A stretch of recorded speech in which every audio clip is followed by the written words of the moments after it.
হনুমান, সংসারের কোনো স্থান তোমার জন্য অভেদ্য হবে না।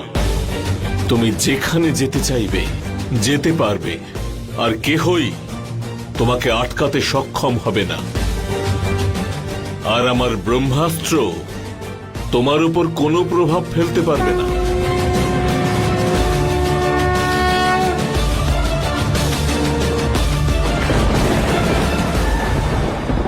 পশুপাত অস্ত্র তোমার কোনো ক্ষতি করবে না হনুমান। তুমি জ্ঞানীদের মধ্যে শ্রেষ্ঠ হবে। ভক্তি আর শক্তির যে অদ্ভুত মিলন, তার জন্য সংসার সর্বদাই তোমাকে স্মরণ করবে। একই লাফে তুমি বড় বড় মহাসাগর পেরিয়ে যাবে।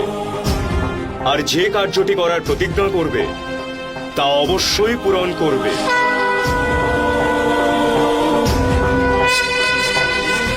আমার কাছে তুমি কি চাও হনুমান?